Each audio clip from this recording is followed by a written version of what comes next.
As someone with a world of experience in wine, and now with your own skin in the game with regard to English sparkling, how much notice do you take of sparkling from other regions, and has your global view changed by being a producer? I would say that before I went into the venture of planting my own vineyard, which I'd been thinking about for some time, the only sparkling wine in my cellar in Dorset, with the exception of a few presents which somebody might send me, was always champagne. But of course, in my profession as a wine writer, I come across cava and franciacorta and sparkling wines from all over the world. I have to say that since planting the vineyard first, the first vines went in 2009, I don't think I bought a single bottle of champagne. Although I still have champagne in my cellar, I'm actually more interested now in other sparkling wines around the world because I'm part of the game. We're building a sort of a national and international landscape of sparkling. Yeah. And what about English sparkling? Do you taste a lot of your... Yes, I mean, I was at a tasting an event on Tuesday, and there were 6 rosés, English sparkling rosés. It was given by a company called Pink Fizz, so they thought that was appropriate. And I mean, 10 years ago, if I had gone to a wine tasting, there was English sparkling wine, I don't think I would have paid too much attention. Now it's the first thing I go and taste. Due to the impacts of climate change, champagne producers I've spoken to say they've lost a degree of acidity and gained a degree of alcohol. Have you any thoughts on how this could play out in the UK if the temperatures continue a steepening rise trajectory in the next decade? Well, global warming hasn't come to Dorset, I can tell you that. I had a champagne producer around about 6 months ago, and he tasted Bride Valley. He said, "You've got what we've lost." And I said, "What do you mean?" He said, "Acidity." And so your point is absolutely true. The alcoholic degrees in champagne are going up and the acids are going down. I don't think that's a bad thing at all, because in the old days, 20 or 30 years ago, partially because of the cooler climate, but also because the vineyards were much less well managed, the grapes were picked at 7 or 8 degrees of alcohol, then they were chaptalized and so on and so forth. So it's much better. Champagne is in a much better position now, in my view, than it was. But there is the risk of the acidity, the style of champagne being a little bit lost. The style of English sparkling wine is very much in the lively, vivacious, slightly high acid style. And that can be altered by a high dosage, but that's not what I'm after. I've dosed from the start, never gone above 8 in dosage for Bride Valley. And when I dosed my 2013 at 8, I was the first person in the country to go that low. And then I think Ridgeview went out at 8. I can't go below 8 because my acids are far too high, but I don't want to spoil the precision of Bride Valley by giving a high dosage. And do you think this characteristic of English sparkling wine, this acid, which is one of the sort of defining things, it takes a certain skill to work with, and also to try and what your intentions are as a winemaker? Well, I mean, I don't think you have wine producers like Nightimber, who at the moment are bringing out a Blanc de Blanc 2009, so that's 8 years, and therefore it's had time to absorb its acidity and had time to gain maturity. So, but as far as Bride Valley is concerned, this style of wine I wanted to make is the style of wine we are making, which is very precise, vivacious, high acidity aperitif style. And I'm not going to change that, partially because we need to get the wine on the market quite quickly. I have no intention of keeping it 5 years on the lees. It's not a style I want to make, and it's economically not possible. And is that I mean, the economics bear quite heavily on that decision as part of the business plan in some respect, or is it actually much? I think it's style before business plan. I mean, if it suits me financially to get the wine on the market when it's young. Okay. It also suits the wine. You have suggested that as the vines age, you may be able to lower the dosage without compromising the taste. Could other factors, such as warming climate, also contribute to a lower dosage, as they seem to have in Champagne? I don't see how I can go much lower than 8. The rosé is dosed at 7 because I wanted to keep the sense of fruit. And if you taste the rosé, you have this marvelous taste of wild strawberries. Now, it is, because it's Pinot Noir, it has a lower acidity than the Chardonnay. The Chardonnay has the highest acidity. And we just released in September this year our Blanc de Blanc, 100% Chardonnay, which Jane McQuitty, the wine writer from the Times, said, I'll come back to this in a couple of months. So I'm conscious that our Blanc de Blanc is very severe, right, but that's the way it is, and that's fine. I could never go below 8 on that. And the Brut Reserve, I don't want to go below 8. I think, well, if the age of the vines and global warming combine that, I make a richer wine, which I don't think is on the cards, then I might go down, because I want to preserve the freshness. So if in X years' time my vines are giving me a richer wine than today, then I might drop the dosage. But it's all a matter of balance. Yeah. In the last few years, have you had difficulties in ripening fruit? And if so, has this had an impact on the quantity harvested and overall production? We had great difficulty ripening fruit in 2015. It was a very cold year. It was a very cold summer, and we abandoned the grapes. The last grapes we picked were 7 degrees of alcohol potential, and you can't go below that. So they were not ripe, and they were, curious enough, the alcohol was very low. The sugar in the grapes was very low. But it was in balance. Normally, when a grape ripens, you gain sugar and your acid goes down. The acids, curiously enough, were not over high. It's just a very, very light vintage. So 15, we had problem ripening. 17, we had a problem with rot, downy mildew, which reduced the crop. So that's volume, but the crop we picked is very good. So you've got the ripeness, just not the quantity in the end. Yeah, I mean, we harvest. You were down picking with us, watching the picking on Monday. We harvest in the 3rd week of October, a month behind Champagne, and so we have a long ripening season. We have the flowering in the 1st week of July, and generally, people reckon it's 100 days from flowering to picking. Well, actually, we go 110. Or maybe 120. It is quite common in Champagne among smaller grower producers to hear talk of a pure expression of terroir. Is this something you think about at Bride Valley, or are you more interested in the influence the winemaker has to achieve a certain style? The style comes from the vineyard. I mean, the winemaker, Ian Edwards, gets the grapes, he presses them, they ferment. The juice ferments. It ferments out, so it ferments dry. It then goes into tank, and that in April or May I come along and taste the various tanks with Ian, and we make a blend. So the wine making doesn't affect the taste of the wine at all. It's the vineyard and the grape varieties. And so the taste of the wine is affected by the blending.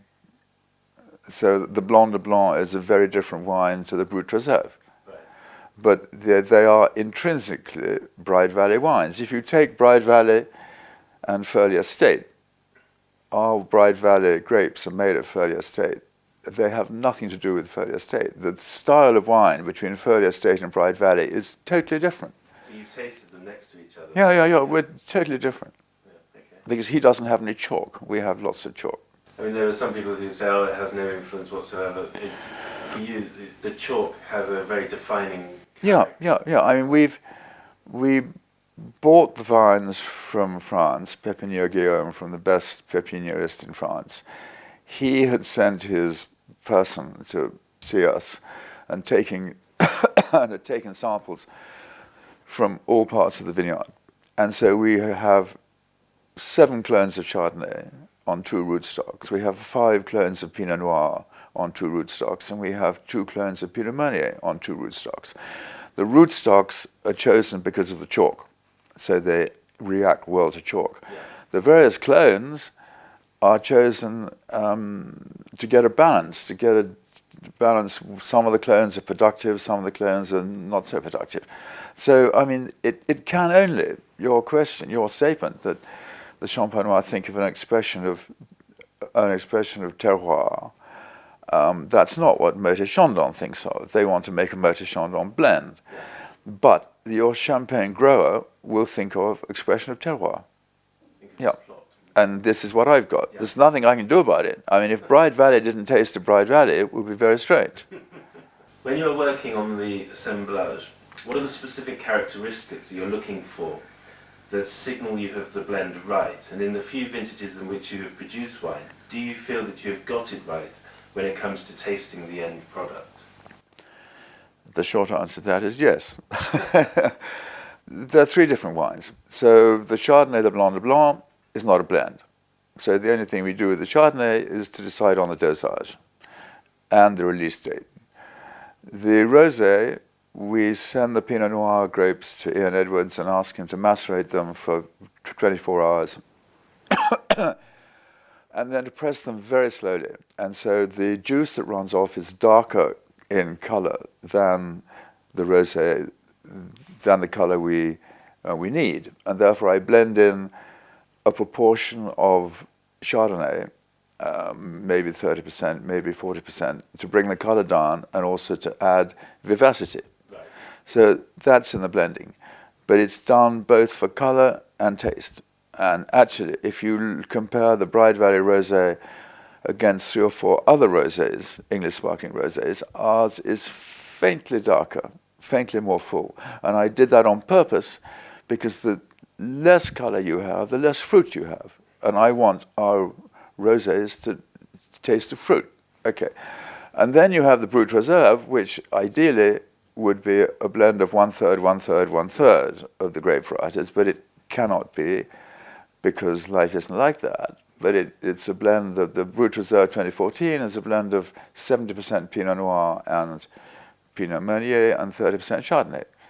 And so I deal with what I've got in the tanks. I can only create the blend from what's in the tank. Yeah. So I can't tell you what the Brut Reserve 2017 will be because I don't know what's in the tank. Okay. Does the style that you're trying to achieve relate to the occasion when you prefer to drink, for an example of an aperitif? And how much is this cross-reference from memories of tasting great sparkling wine in the past? Well, I always think of sparkling wine as an aperitif. Of course, if you're in Champagne, you tend to drink champagne with the meal, but not throughout the meal. They'll maybe drink it with the first course, and then they'll go on to a red wine with the main course. Once again, the style of Bride Valley is influenced entirely by Bride Valley, by the climate and the soil, and therefore it absolutely imposes on me to make an aperitif style wine. The profile is very light and very precise. Therefore, I don't think I gain much by aging it 5 years. 5 years before releasing it, because I don't think the style would change. It would get more mature, but I think the freshness is what most people pick up on. I mean, if we present our wines at a wine tasting, like the Winchester Wine Fair, to the public, the people who know about wine, the people who like champagne, the people who like sparkling wine, like it. The people who don't know about wine, with the theory that they think dry but they drink sweet, don't like it, because it's too acidic. Yeah. Okay. So, I cannot deny the fact that it is high in acidity. Jancis Robinson has just reviewed it positively, but finishes her review a tad tart. So, I mean, that is completely acceptable to me, because that's the style of the wine.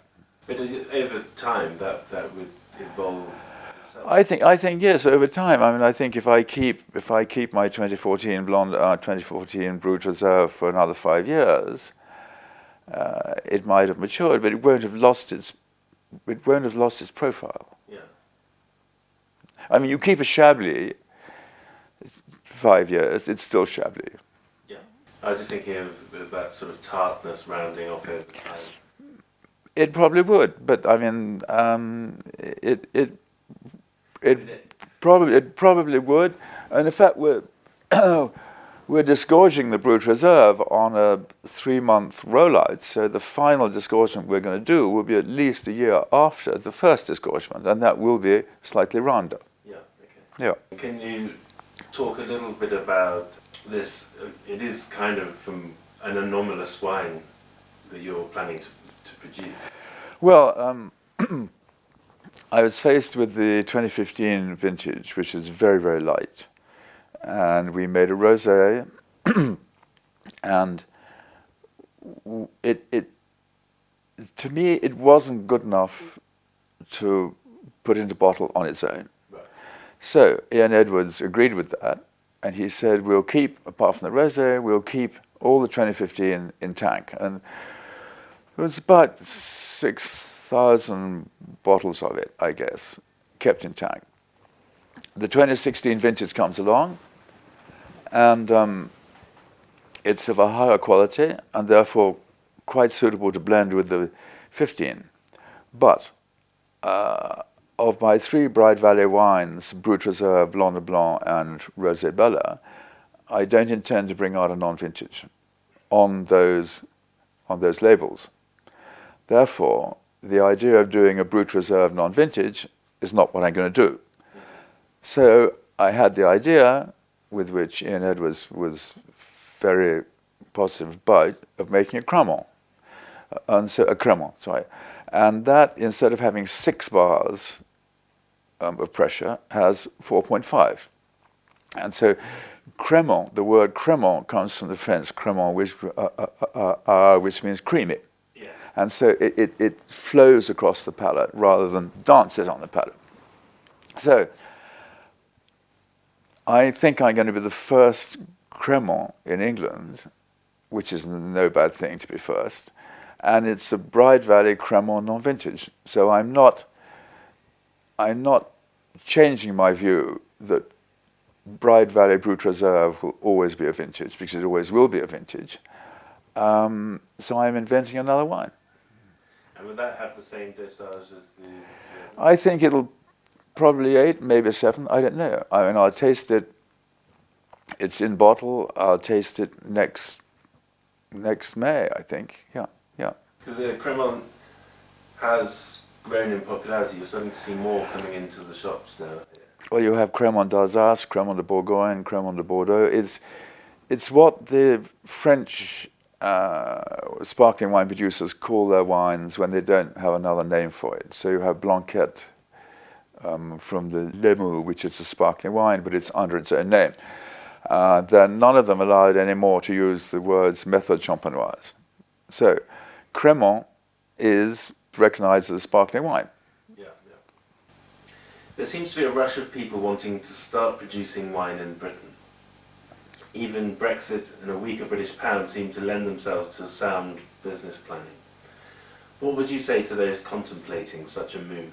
I would say that the saying to make a small fortune in the wine business, start with a large fortune, is totally applicable to planting a vineyard. It's very long term. It's not just the way I feel about my vineyard, which is proving to be more of a challenge than I had expected, than I had been told it would. It's a huge investment. And is a huge investment across the board. You've got to plant the vineyard, you've got to have the land, you've got to plant the vines. If you build a winery, that's got your winery. I mean, it's the reason that so many people are in the business is that they think it's going to work. I would imagine English sparkling wine producers who are making a profit are below 50%. But hope springs eternal.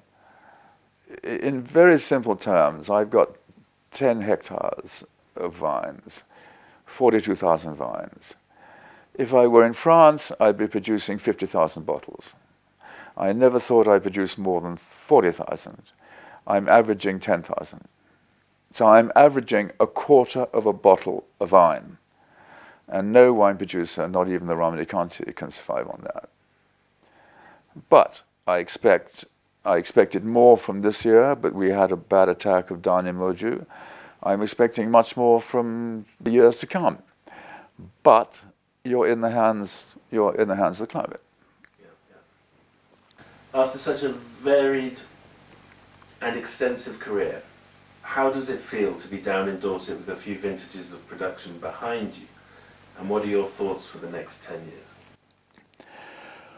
Well, Dorset is attracting me more and more as a place to be based.